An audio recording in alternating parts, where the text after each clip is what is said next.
Today is Saturday, the 30th of March 2024, and we are gathered here for the 126th session on mindfulness for beginners in the English medium, conducted by Nissarana Forest Monastery, led by Venerable Bhante Homagamadam Kusala Thero.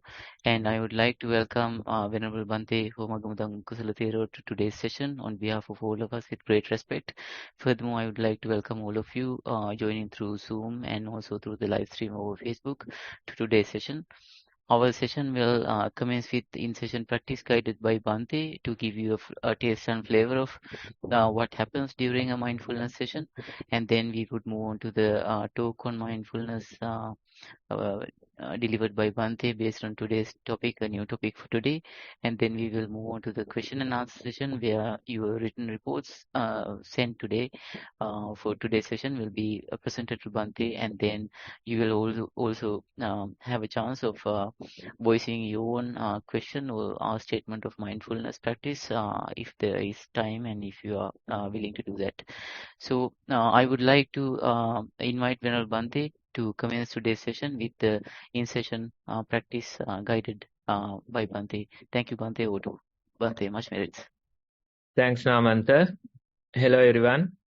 Today we'll do a sitting session to start the program. For this, you can adjust your seat, make sure that you are comfortable. Once you are comfortable and balanced in your posture, you can gently close your eyes.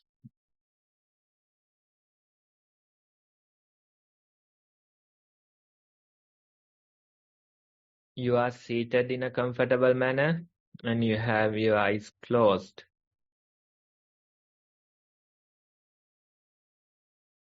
Gently bring your attention to the present moment and notice what you feel.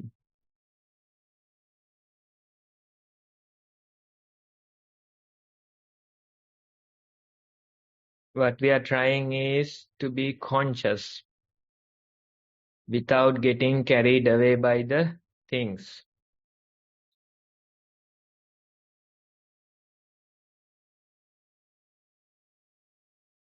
You may feel a variety of things. You simply try to continue with your observation without getting carried away.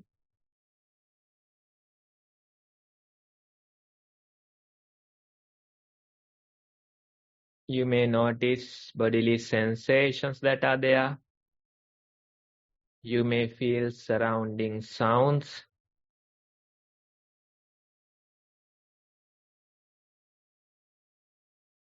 Thoughts, memories,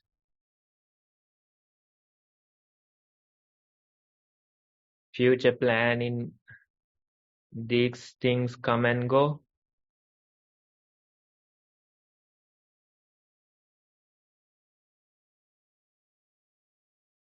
Some of you might feel sleepy.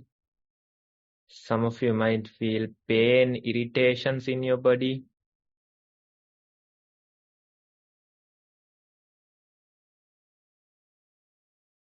Among all these things, we simply try to continue our observation.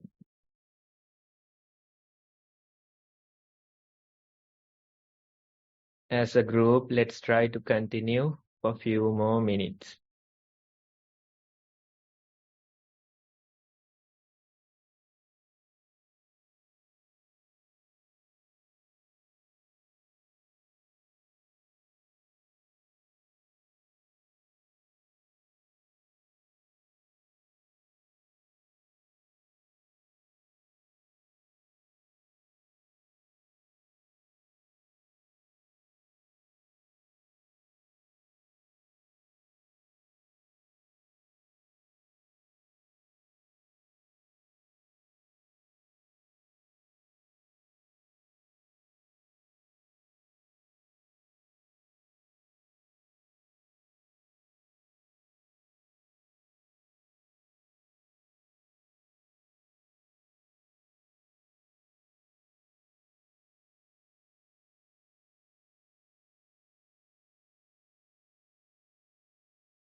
Okay, everyone.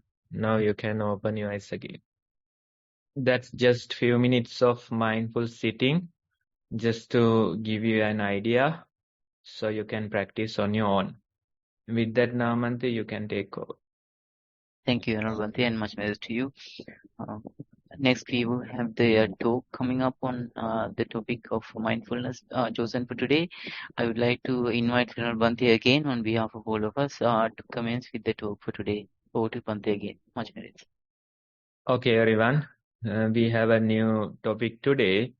We'll take some time to discuss this fresh topic and see how we can relate it to our practice. Now, we deal with the world. We talk to other people. We perceive things that are happening in the outside world. So in this way, we deal with this world. We do certain things. We come into certain decisions based on our observations. So this is how we function. Let's say when we function this way, we perceive a solid reality. We see that outside world is like this. This person is like this. These things are happening like this. So that way we perceive a solid reality. Let's say suddenly you fall ill. Suddenly you face with an illness. And due to this illness, you may have a hallucination. And you may go to a doctor, you may go to the hospital, and they will say that you had a hallucination due to this illness. You saw this due to this illness. It wasn't real, it was just the illness that caused this hallucination. So the doctors will come into a conclusion that this hallucination or this uncontrolled perception was due to the illness. So these incidents are not foreign to us. Time to time we go through such incidents. We see things due to the illness and the doctors will say that it wasn't real, it was just a hallucination. That perception was uncontrolled. That uncontrolled perception you had due to the illness. So in a way, let's say this illness caused you to see an uncontrolled perception. Something that wasn't real as per our understanding. But let's imagine, so what is our usual perception? We can call it a controlled perception. As long as the perception is controlled, we call it the reality. When the perception is uncontrolled, we call it a hallucination. What is reality? If all of us can agree on a hallucination, then we call it a reality. It's not just you. Instead, all of us, we have to agree on this hallucination. Once we agree on this hallucination, we call it a reality. In other words, it's a controlled perception. When the perception is controlled, we say it's reality. When we all can agree upon something, we call it the reality. When we can't agree upon something, when the perception is uncontrolled, we call it a hallucination. Right? So today, the idea is that whether it could be controlled, whether it could be uncontrolled, we are in a hallucination. Our perception is our hallucination. It could be controlled, it could be uncontrolled. We can agree upon it, we may not agree upon it. But anyway, we are living in a hallucination. It's an hallucination that's created by our mind. It's a hallucination that's created by our senses. Now, there's no reality as per se. Instead, whatever we perceive, it's our own unique hallucination. We perceive the world in a way, and if the others can agree upon that hallucination, then we call it a reality. We perceive the world in a certain way. If others don't agree, we call it a hallucination due to an illness. Whatever we perceive, whether it is controlled, whether it is uncontrolled, we are living in a hallucination. So that's the idea for today. That's the quote that's on the poster. Some of you might remember this quote from a song that was popular in 90s, Hotel California. They have this quote, right? We are all just prisoners here of our own device. So that's the idea. We feel that we perceive a world. We feel that we see things from the outside world. We feel that we talk and deal with other people. But we are all just prisoners in our own mind, in our own perception. Whether you believe it or not, whether we can agree upon it or not, we are all just prisoners in our own perception. We are living in a hallucination, and that, although we think it's our reality, that's not true. Instead, we have our own unique hallucination, right? So that's how we perceive the world. That's how we deal with the world. Now, let's say certain incidents are there. One of the incidents would be an illness. When you face an illness, you can see these hallucinations and you call them the uncontrolled perception. In a way, you see certain faults in the reality that you are experiencing. Let's say you are about to faint and you feel the room spinning. Your sensors are not working properly and you see the room spinning while you are standing still. But what's truly happening is that your sensors are weak and it is uncontrolled now. When it is uncontrolled, you can see that it's not the reality. You feel that it's not the reality. Let's say when our body is sick, we don't feel the taste of our food properly. And you may call that's due to the sickness that you can't feel the food properly. You can't taste the food properly. But there is no difference in the food actually. It's our own sensors. When the body is sick, when the sensors are not properly working, we don't feel the taste. The appetite is not there. But when the sensors are properly working, when the perception is controlled, we feel the taste and we have the appetite. So this is how we deal with the world. So today's idea is that we try to understand, try to transcend this hallucination with the practice of mindfulness. You shouldn't take this so seriously because this is just a hallucination. We are all just prisoners here of our own perception, of our own mind. Right? So that way we experience this. That way we deal with this world. Now, there's this nice story, an analogy. I think it's from Plato.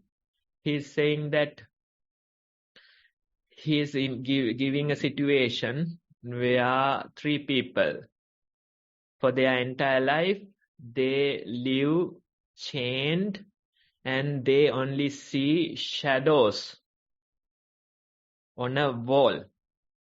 They have a light source behind them, and for their entire life, they have only seen the shadows. When people move around, they see the shadows of them. When animals move around, they see the shadows of them. So they have been living in this shadow world forever. As long as they can remember, they have been living in this. So that's their reality. And suddenly one person, he was released from the chains. So this person, suddenly he got the ability to move around.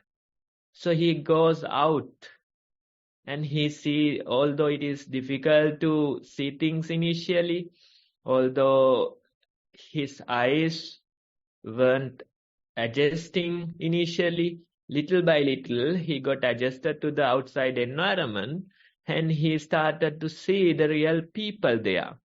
He started to see the real animals there. He started to see the real trees and other things there. So suddenly this person, he realized that past all these years, we have been living in a false reality. Now I am seeing the reality. Earlier it was just a shadow world. Now we see the real world. So this person lived there for a while. Then he remembered his friends who were chained there. So he went to them and he told them that this is not the real reality. This is just shadows that we see. Instead, you have to go outside and see the real people. Real people are like this. Outside world is like this. Colors are like this. The sun is like this. So this way he was explaining. But the other prisoners, they didn't believe him. They wasn't assured, they wasn't convinced of this story. So they got together and beat him up, saying that you are trying to deceive us, saying that you are trying to mislead us. So that's how we are. We have been experiencing this hallucination. As long as we can remember, we have been experiencing it. We have been living it. So suddenly somebody comes and tell you that this is just a hallucination. You don't want to believe it. You will argue with that person. You won't be convinced. You will say that I have these problems. They are real. I have all these properties. These things are real. These are my family members. They are real. This is my thoughts, memories, emotions. They are real. So you won't agree with this person. You won't believe this person. You are not convinced. So in a way, Buddha is like this person who has seen the outside. He has seen the real reality and he is giving us some pointers, saying this is not the real reality. You are just living in a hallucination of your perception, hallucination of your mind. You got to see the outside world. You got to see the real reality. But we are not ready to listen to Buddha. We are not ready to accept that idea. We are not convinced. Although we hear this story, our mind will repeatedly tell us that this is real. Whenever there is a problem, you feel the problem is real. Whenever you feel pain, the pain is real. Whether it's physical or whether it's emotional, you feel this pain and it is real. When somebody tell you something bad, when somebody blame you for something, when somebody goes away from your life, you feel this friction, you feel this difficulty in your mind, and it is quite real. So although as an idea we say we are living in a hallucination, this hallucination is all we know. This hallucination is so real, so solid to us. That's why we are trying to practice meditation in our life. That's why we are recommended to practice meditation. We are recommended to practice mindfulness. And when it comes to meditation, you have to understand it's not something, mystical. It's not something, being high, floating somewhere. That's not the real meditation. Meditation, the word, it's a cursed word. Lot of various ways, lot of various methods are there. But the true meditation, the real meditation is simply being aware. Being aware. It is not about seeing beautiful colors in your mind. It is not about, feeling this peace and, feeling like high or feeling like floating. That's not the meditation. Instead, simply observing the present moment without getting carried away by it. That's the real meditation, and that's the way to understand that we are living in a hallucination. This is the way. You have to gradually start observing your reality. When you start observing, it won't take so long for you to realize this is just a hallucination. We have been ignorant in all our life, and that's why we didn't see the reality. If you can keep observing the present moment, then you start to see the reality little by little. So that's why we recommend the formal practice. That's why we recommend the daily mindfulness practice. Initially start with at least like 30 minutes of mindful walking, 30 minutes of mindful sitting. Daily try to continue with that. That way we try to develop the ability to observe without getting carried away. That way we try to develop the ability to observe without being deceived by these thoughts, emotions. You have to strengthen that ability. In order to strengthen that ability, you have to do formal practice, daily sitting, walking practice, at least for like 30 minutes each, you have to do. That way you continue for a while, and when you continue for a while, you realize even the day-to-day activities, you can do them mindfully. And when you try to do this observation, when you try to transcend this hallucination, there is no real rush. You have to be patient with it. You can't do it with a rush. You have to be patient with it, and you have to observe patiently. You have to observe deeply. You have to observe sanely, right? So this way you have to continue with this observation. Most people, their problem is they are in a hurry. They want to finish the meditation within few days. They want to finish the meditation within few months. They have this target when it comes to meditation. But you have to understand that very target is also a part of this hallucination. Wanting to get somewhere, wanting to try and see the reality, that too is a part of this hallucination. So that's why we say there's no real hurry. You do your part and gradually continue with the practice. And when you do this, little by little, you start to see the reality of this world. Or otherwise, you start to transcend this hallucination. Little by little, it will happen, not initially.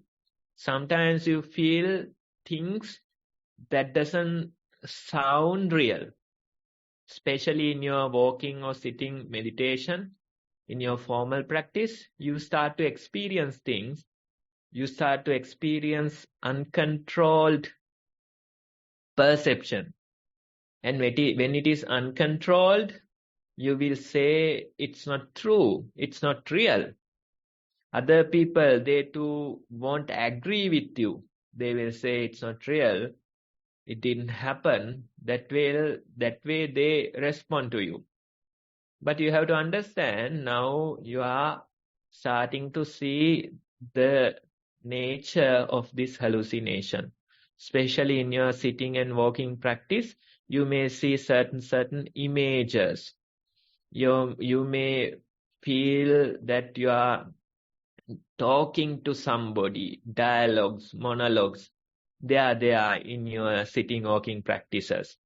And it feels so real initially, but soon you realize that it's not quite real. Did I really feel this? Did this really happen? You might say, you might question. Now somebody a few days back, that person shared his experience saying that he was sitting in the meditation hall. He was doing his sitting practice, and he started to notice that lot of people, they came and they joined his sitting session. Some people, they came and sit in front of him. Some people, they came and sat on the sides. So this way, maybe like 20-30 people, they joined me with my sitting practice.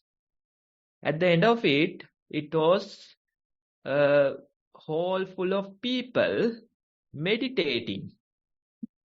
And it was so real. They were meditating, I was meditating. But suddenly I woke up. Suddenly I got up from the meditation. I opened my eyes, and there were only 2 people in the meditation hall. During that time, I could feel that they were so real, 20-30 people seated and meditating along with me. But when I opened my eyes, I could only see 2 people there. They were there before as well. So this is how you start to see the faults in your sense doors, the holes in your perception. You start to see the hallucination as a hallucination. And when such things happen, usually most people, they get overwhelmed by such experiences. But if you are a meditator, if you are a good meditator, if you are a patient meditator, if you are a matured meditator, you know these things are just different incidents, one-off incidents. They happen, but they too shall pass. You simply have to be patient with it, and next day it'll be a whole new experience. You don't anticipate it tomorrow, you don't expect it tomorrow, and tomorrow it has its own unique meditation experience. So this way, certain things happen. Sometimes you discuss with somebody, a dialogue with somebody that's there. Sometimes a monologue in your mind, right? So this way, you feel certain incidents, you go through certain experiences, but suddenly you wonder, is it real? Did I hear that sound for real? Or was it just in my mind? So this way, these senses, they become bit blurry. The solid perception, it becomes blurry. When it becomes blurry, you get overwhelmed by it. You get fearful. Now these things are happening. I might go crazy, you would say. These things are happening. I might not be able to function in my daily life. You would doubt. Right? So this is how the newcomers to the practice, they respond to such situations. But you have to understand you are living in a hallucination, and you start to see that hallucination as a hallucination. You start to see the perception becoming blurry. So that's a good thing in your meditation, because earlier you didn't know. That's why you took this hallucination so strongly. That's why you thought this hallucination is so real. But now, with the support of meditation, you start to see the blurry nature. You start to transcend this hallucination. And when you go through such experiences repeatedly, when you do your meditation practice for weeks and months, then you realize sometimes even the real things happen. Real things happen in the outside world. It is agreed by the society that it was real. It was a controlled perception, and people agree it was something real. But still, you are not so much moved by it. Why? Because your mind has this deep understanding that this too is a hallucination. Earlier, you took life so seriously. Now, you don't care that much. Your mind doesn't care that much. It doesn't worry that much. What is happening? Now your mind is little by little transcending this hallucination. The problems appear. Your family members, they create problems. Outside incidents, they create problems. Time to time, various problems happen. You have to go through such experiences. You have to go through rough patches. But what you realize is that your mind is not so much moved by these incidents. Why? Because you know that this is a hallucination. That deep understanding is there. That deep understanding is there. You are not simply thinking and deciding, but your mind has transcended this hallucination a little, and that's why it's not taking these things so seriously. Things are happening, you are responding, you are doing your thing, you are taking care of things, but still your mind is not so much moved. That's the real way to transcend this hallucination. Thinking it won't help. Thinking this is a hallucination, this is a hallucination, this is a hallucination, that won't help that much. Instead, what you have to do is continue observing this. And when you continue observing this, you realize your mind penetrates, your mind transcends this hallucination little by little. Somebody who has been practicing for like 3 or 4 months, that person was sharing their experience after 3 months, saying, I am living a really busy life. I have a family life. I have these great responsibilities at work. So I'm doing all these things. But now, due to the practice, I realize the stress I used to have, that's not there anymore. Still, I feel the stress, but it is considerably less compared to the earlier stress I had before my meditation. Now it is only a little friction that I feel in my daily life. What has happened? You have seen, your mind has seen that this is a hallucination, and due to that, your mind is not creating so much fuss out of these things, these incidents. So that's the deep understanding that we are talking. That's not coming from the thinking. It's really penetrating this hallucination. That's what the meditation is all about. That's why you have to do your meditation. Meditation is not about thinking. It's not about thinking words. It's not about, repeating mantras. No, simply paying attention to the present moment simply continuing this observation without getting carried away by things. That's the real meditation. Initially, some people do labeling, like in breath in, out. That way they label. Sometimes, left, right, that way they label the walking. So some people, they find it helpful. Initially, we too sometimes recommend it. But soon, the real meditators, when their meditation matures, they realize this labeling is also bothersome. You don't really need this labeling to do your observation.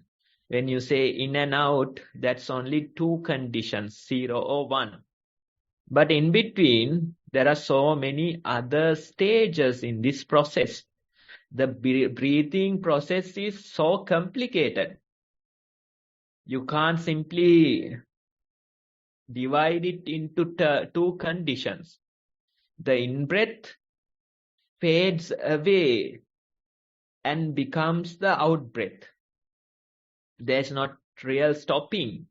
Instead, there is a gray area, a blurry area in between. Then the out-breath becomes blurry and becomes the in-breath. So you realize this process is so vast, so complicated. You can't simply observe it as two stages, 0 or 1. Instead, you can see that it is so precious, it is so in detail when you simply be with the process. You be with the in-breath and feel it and realize that how it fades away and becomes the out-breath. Then you be with the out-breath, then again the out-breath becomes blurry at the end and becomes the in-breath. So this way there's a gray area. And the whole cycle, whole process, you start to experience. That is the true practice. Otherwise, just labeling won't help. Maybe it is helpful for a beginner, but I am not even recommending it for a beginner. Initially, it might be a bit difficult, but just continue with your practice and you realize soon you are able to observe this process. That process is so juicy, you can't simply divide it into two stages. That process is so complex, you can't simply divide it into 0 or 1. Even the walking, some people they say left, right. Some people they say lifting, moving, placing. That way they label.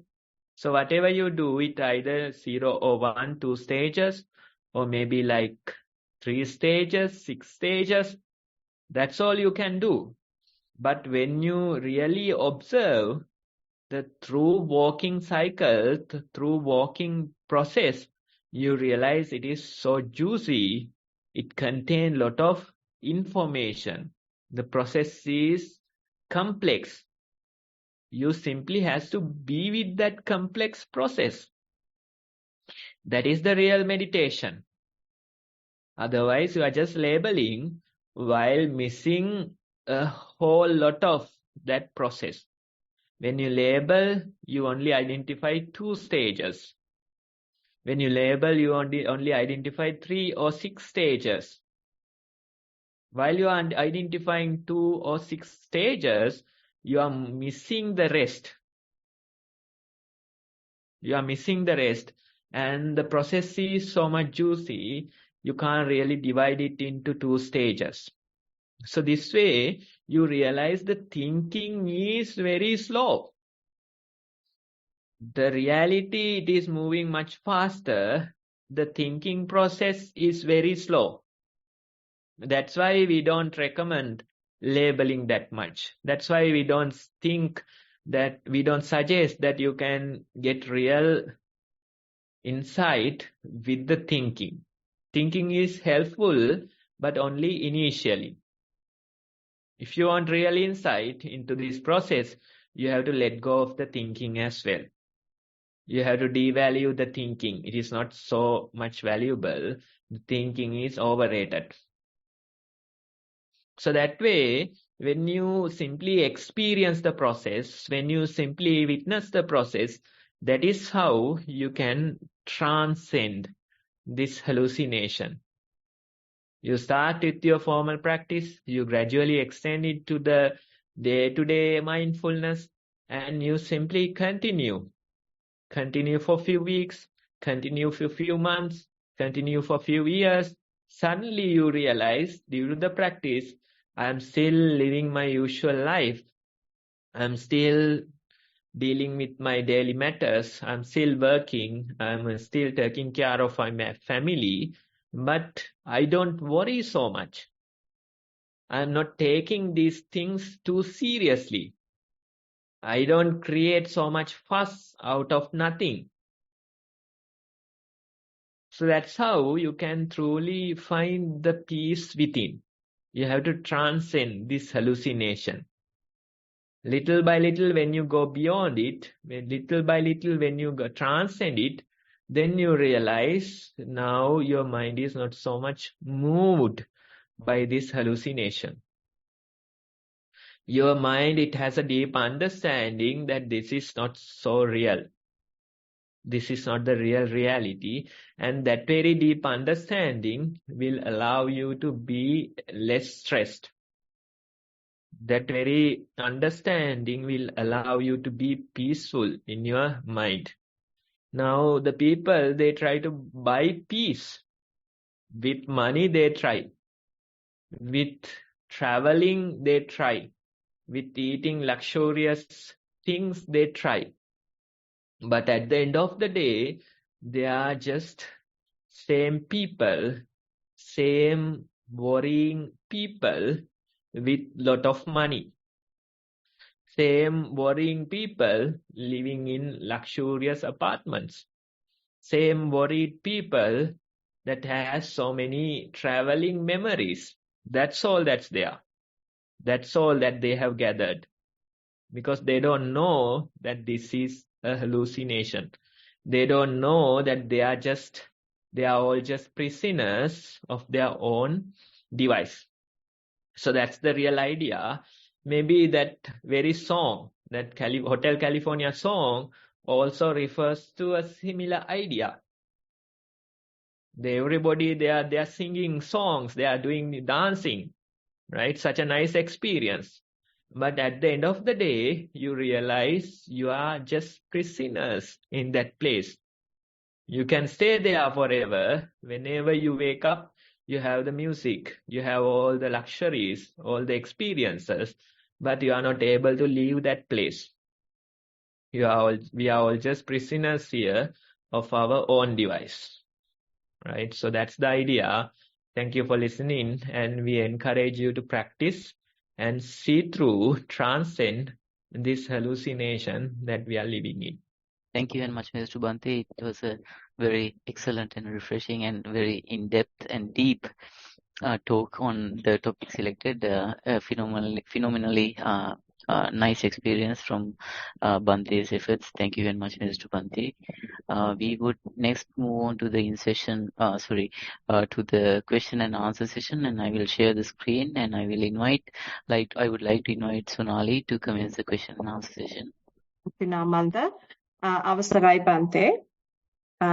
Before we start the session and read the reports, we will share the beginner's guide that we have. The Nissarana has produced some videos to help us start.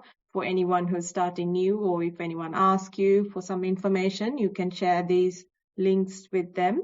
We will put all these links in the chat section. And if you could always write to us and we can help you.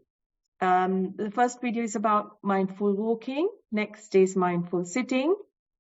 Once you watch them, set aside some time to start with any amount of time, even if it's 5 minutes to begin with, and then gradually build it up to an hour of each of them on every day is the recommendation. So once you have experienced your meditation, we would like to hear from you. And if you could then write your experience in a reflection report, much similar to the ones that we are going to read later on. And we will then present it to Bhante for his feedback and guidance on your experience. You can send it to us via the email. Email is beginnersenvy@gmail.com, or the Google form. The link is provided here, and we will share all this information in the chat section, and you can contact us. You can also see previous recordings or share recordings of the session with your friends and family or anyone who would like to know. And that is also, the link is also in here. We will share that in the chat section again. Now we will move on to the reports we have received for today. We have only one report received via email. We don't have any reports received via the Google form. And I will start the first report now. Mindful sitting. Attention was on the seated body and various pressure points. Breath noted, cooler in-breath and warmer out-breath. Breath disappeared soon. Sinking sensation observed. Rocking movement from front to back. Subtle breath appeared again. Sleepiness arose. Body and mind felt calm. Sat for 50 minutes. On reflection, some thoughts did arise, but cannot remember what they were about. Calmer feeling continued for some time after the sitting session. Mindfulness during the day. A planned event was cancelled and disappointment arose in the mind, which soon passed away. This kind of event used to take a lot of mental energy in proliferating scenarios, but that habit seemed to have quietened down. When good news came, there arose excitement, which also passed away soon. Mindfulness experienced both excitement and disappointment as passing and elusive feelings.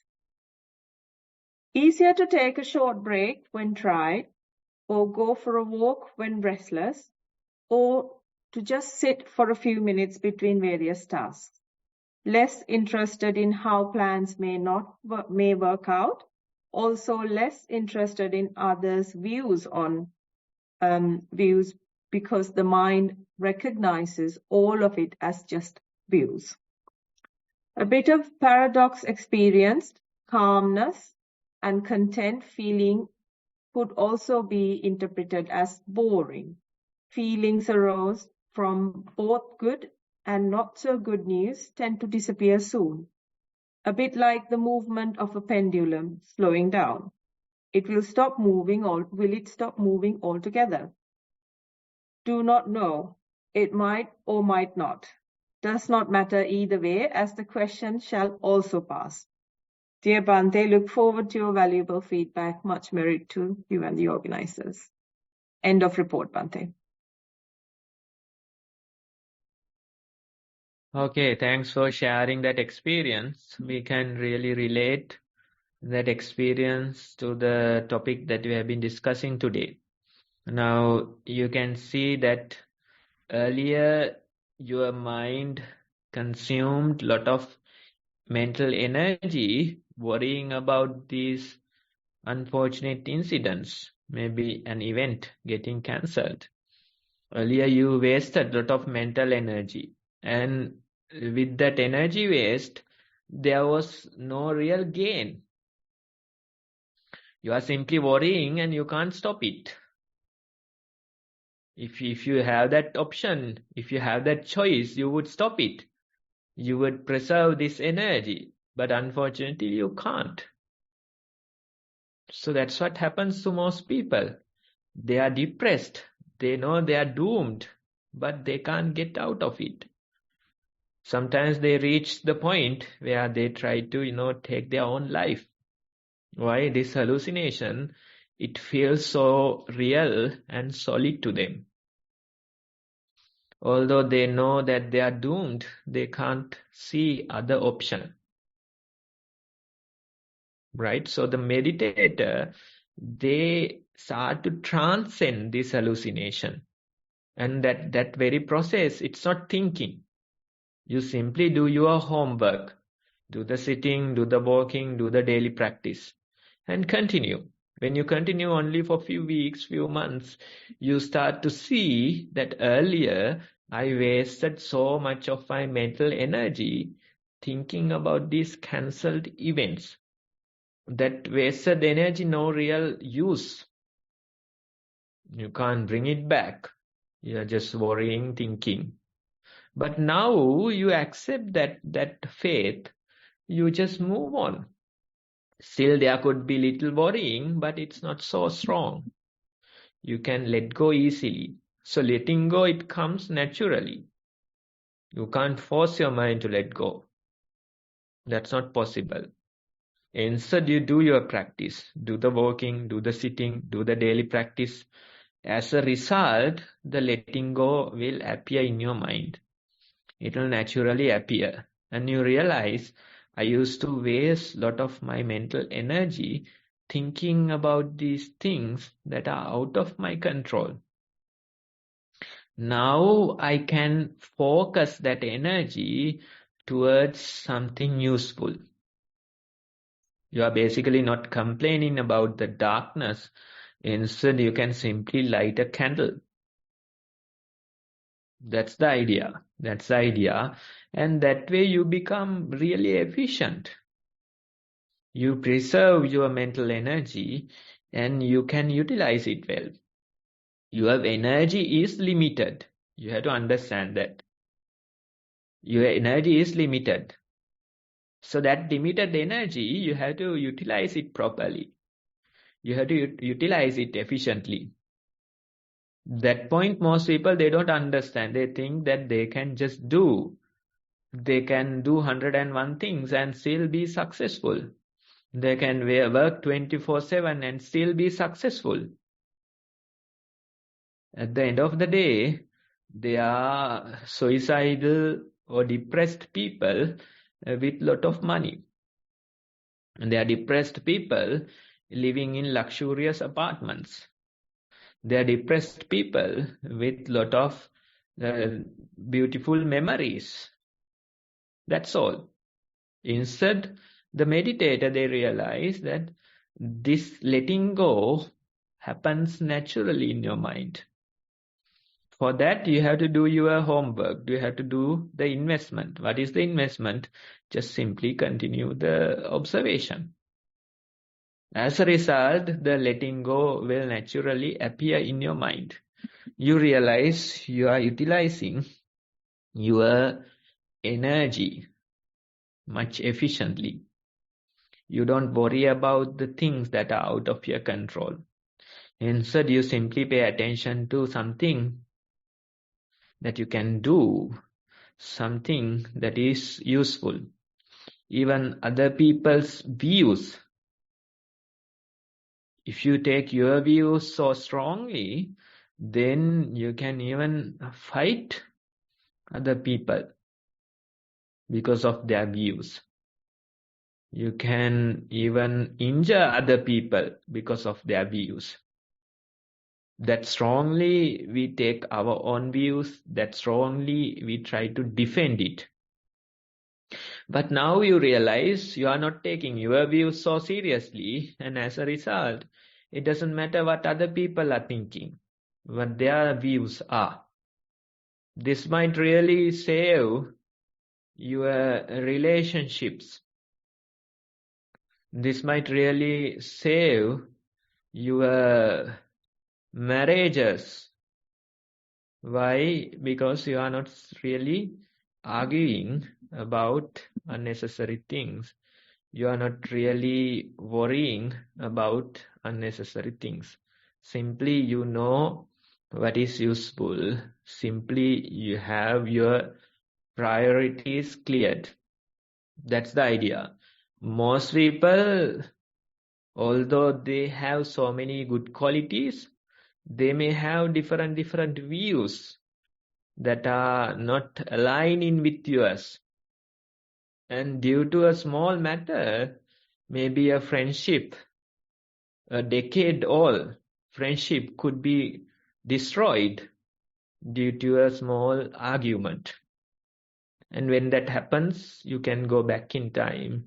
You can't correct it, right? So if your mind is able to let go of these views, if your mind is able to not take these things so seriously, then you can really pay attention to the good qualities of that person.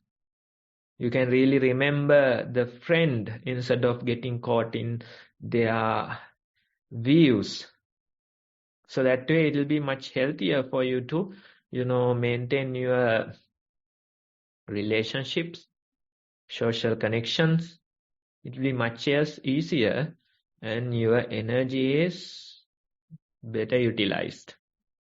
You become energy efficient. That's the real idea, right? All because your mind is letting go of these things easily. Your mind doesn't get caught in this hallucination. So that's a change that we all need. Our minds are so fixed on this hallucination. Our minds are so strongly grabbing this hallucination. But the meditator, they realize within few weeks, few months of this practice, their mind is easily letting go of unnecessary things, preserving energy and utilizing it in a much better way. That's the real idea, and that's what we need in this world. That will save your relationships, that will save your energy, that will save your marriages.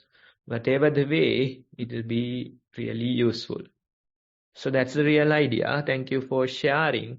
And it's really aligning with the topic that we are trying to discuss. We encourage you to continue your practice and see how this is improving even further. It's not the end, it is just the beginning. Right? So when you move forward, when you mature in your practice, more surprises to come, more peace to appear in your mind. You become more and more energy efficient dealing with things. So we wish you good luck and continue your practice. Thank you, Bhante. Now that's all the reports we have received for today. However, we have two people who possibly started attempting to write a report on the Google form.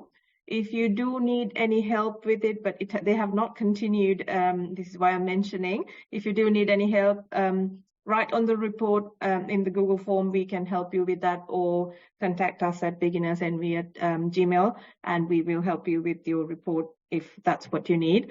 But I just realized that you haven't continued with the report, just wrote your details and left it. So that's all the reports. So we will move on to questions. If anyone has any questions, please raise your Zoom hand and we will let you unmute and ask your question. See one raised hand. Samantha, would you like to unmute and ask your question? Thank you, Sonali, and thank you, Bhante, for that interesting talk. I always have this problem about, I've heard about this thing about everything is like our life is maybe I misunderstood standing it, a hallucination or a dream. So I was just wondering now what Bhante was, what exactly that meant, because what Bhante, does that mean that what Bhante was saying today, was I dreaming? Because I feel that is my life just everything is not real, because the way I see it is like I've got my five senses, and through the contact of the five senses that generates some sort of a feeling, and then if I'm not mindful, I cling to that feeling, and that will cause all sorts of proliferation, and maybe that might be the hallucination, as Bhante was alluding to, controlled perception and non-controlled perception. So maybe at that time I can then decide how to react with mindfulness, and that's where my meditation comes into play. So then I feel that my life is not right. If it's a hallucination to a certain extent, it feels like what's the point of living? A dream. I mean, things are happening. Like I can hear Bhante's to talk today, and I'm learning the Dhamma, and I'm changing, hopefully, my view to the correct view, seeing reality as it is, in line with the universal truth. So, yeah. So I was just thinking, so that I can react in a wholesome way. Of course, yeah, the meditation helps. Every daily meditation, sitting a practice. Yeah. So is everything a dream, Bhante? Is that what you mean, or is it a controlled perception or a non-perception? That's my question, Bhante. Thank you. Yeah, that's very nice. So it feels so real, right? It Yeah. doesn't feel like a hallucination. It doesn't feel like a dream. So it feels so real. There's this nice story from Lao Tzu. He saw this dream. He was a butterfly and freely moving, flying, floating in the air. And suddenly he woke up. And after waking up, he realized that I was just a butterfly. It was just a dream. I was a butterfly in my dream, and I was floating so peacefully in the air. Then after some time, he thought, is this real? Now he is woken up. Now he is Lao Tzu. But he's questioning, is this real? Maybe I am in a butterfly's dream. A butterfly is dreaming being a human, right? So dream in a dream. So that's the thing. So this is becoming more and more confusing. When you start thinking, it becomes more and more confusing. It feels real. You talk with other people, you listen to Dhamma, you heard my talk today. So all these things, it feels real. And that is true in a way, because that's all we see. Like that Plato's shadow stories, shadow analogy. That's the world we have been seeing. That's our reality. So when somebody talks about something beyond this, it's natural that we don't believe. What I'm suggesting is you just continue with your meditation and you realize your mind doesn't take things so seriously when you mature in your meditation. The problem is we could be living in a hallucination, but we don't know that it's a hallucination. We take it so seriously. That's the issue. That's the source of our suffering. That's why Alan Watts says that gods, they have created this for fun. Our problem is we have taken it so seriously. That's why we suffer. What gods have created for fun, we have taken it seriously. So you have to take it as fun. Then it should be fine. No stress, no anxiety. You are simply like a butterfly floating in the air. Right? So that ability will come when we become better at letting go. And as I earlier said, letting go is not intentional. It comes as a result of your meditation. So when you become better at letting go, you realize this world, maybe the gods, they have created it for fun, and we can live like that. We are not taking it too seriously. Because our mind has transcended this hallucination, it has a deep understanding that this is just a dream or this is just a hallucination. You can read into quantum physics, quantum sciences, and they have this weird idea that we are not experiencing a reality. Instead, what we are experiencing is something created in our own mind. When we touch the chair, that very feeling, it's not the touch of the chair that we feel. Instead, it is something, some force that's created in our own senses. Right? So that way, even in quantum sciences, they start to see that although we feel that this reality is so real, so solid, it is not the case. It is not the case. Instead, the mind, it becomes the forerunner. Mind is the forerunner. Right? So that way, thinking becomes, thinking makes it more and more confusing. What you have to do is that you have to develop that ability in your mind not to take this so seriously. And when you have that ability, this world, this life, it becomes enjoyable. You can take it as the way the gods intended. They have created it for fun, and you can live like that. That's the very idea. Otherwise, when we take things so seriously, even the Dhamma, even the practice, you can't progress in it. I have seen so many people, they are too serious. They are too serious about the practice. They are too serious about the meditation. They are too serious about the Dhamma. Even Achancha, he says that I am afraid of the students who are too serious. Right? He says that he is afraid of such students. Why? They are too serious. They want to, perceive the reality. They want to see the Dhamma, see the Buddha. They want to become a Bodhisattva. They want to attain stream entry, all this nonsense. And in the process, they lose the precious present moment.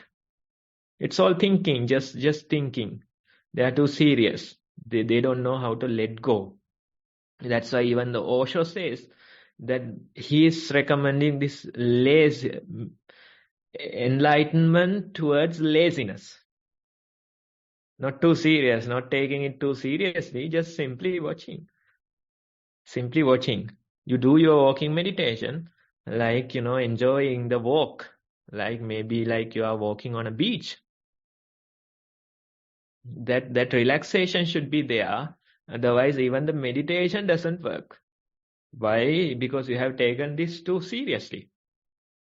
Now, for the sake of the practice, sake of the Dhamma, that too doesn't work. You have to be ease in your mind, let go, relax in your mind. With that relaxation only, the reality will be apparent to you. So that's the idea what I can say. You have to do your part and let Dhamma take care of the rest.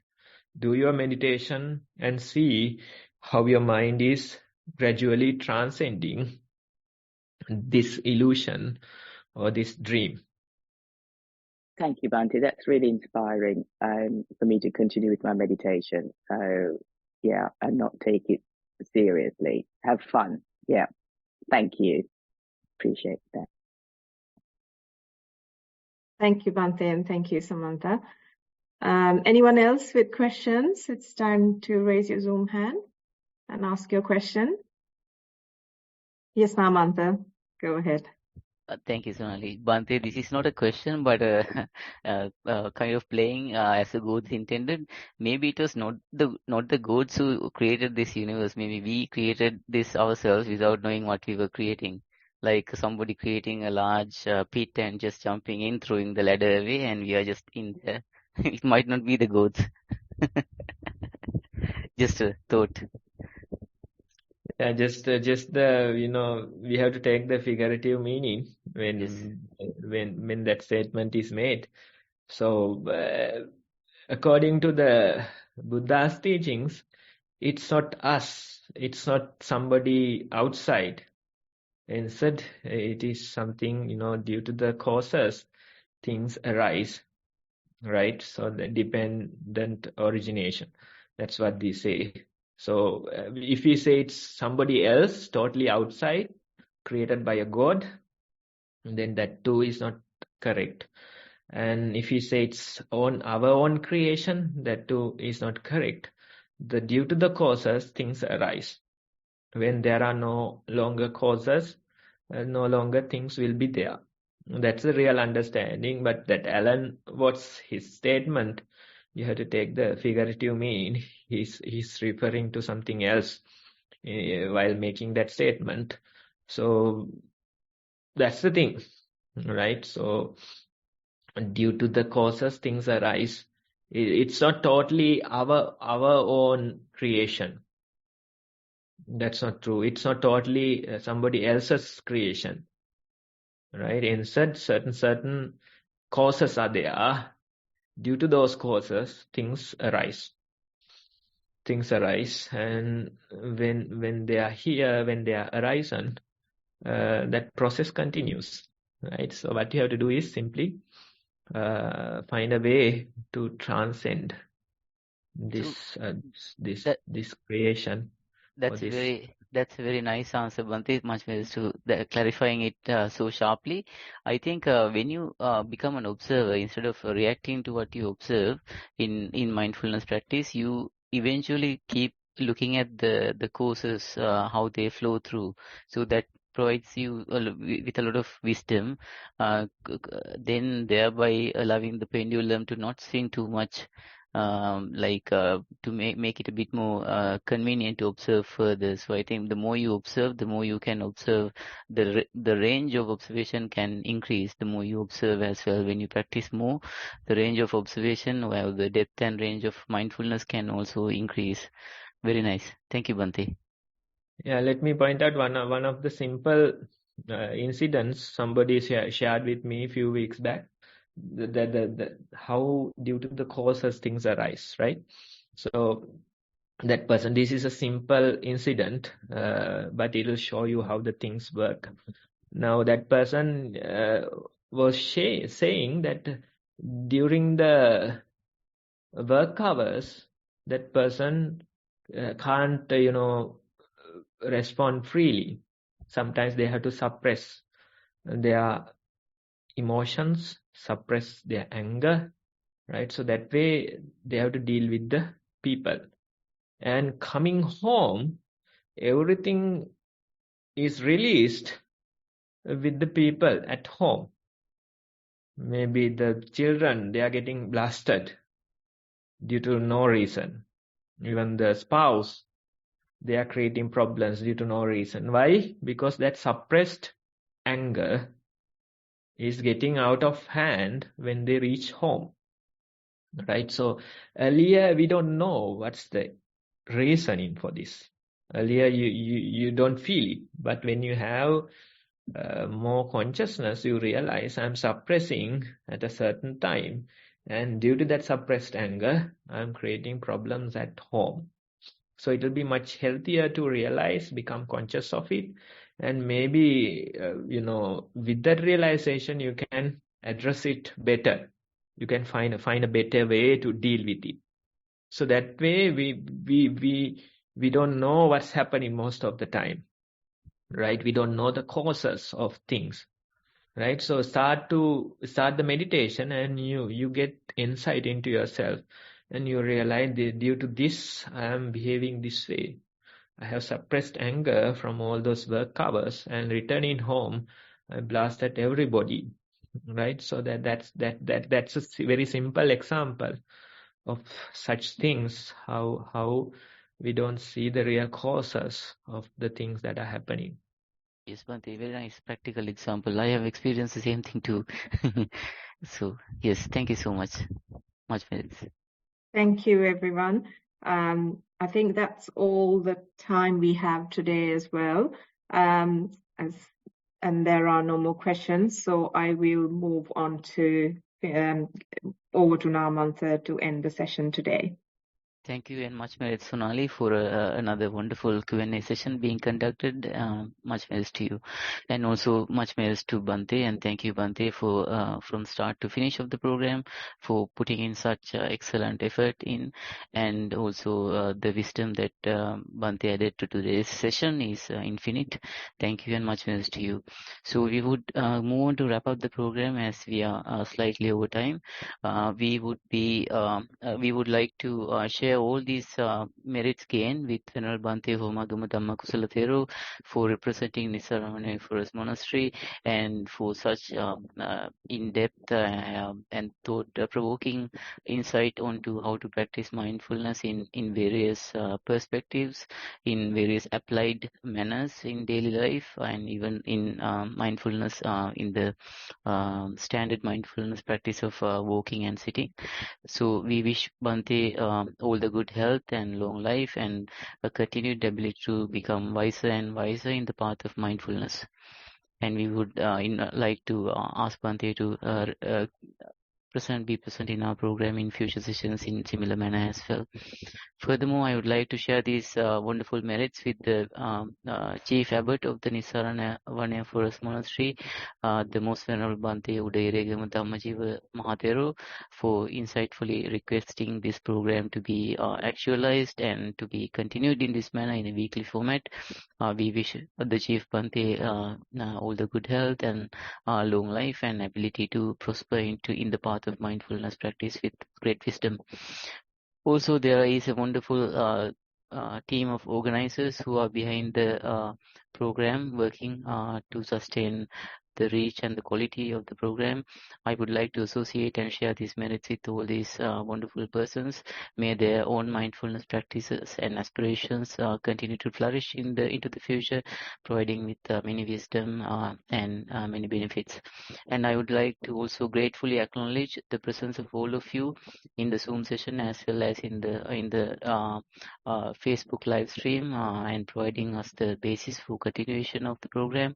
I would like to wish all the merits gained to be shared and to be received by all of you, so that your own practices will have a positive impact from these merits, and that you will develop and prosper further into the wisdom of mindfulness practice, and that you will gain the many benefits and be able to develop your mind in a higher capacity. So the program will continue next week at the same time. This is a weekly format program. It will be at 1 p.m. Sri Lankan time, no matter where you are geographically located. So I would wish that you all are able to apply mindfulness practices learned here in daily life. There are 24 hours in the day and 7 days a week, so all that a lot of time you can apply these while you're doing other work as well. So please apply, and we will meet you next week with a similar session. Have a mindful and happy week ahead, everyone. Thank you.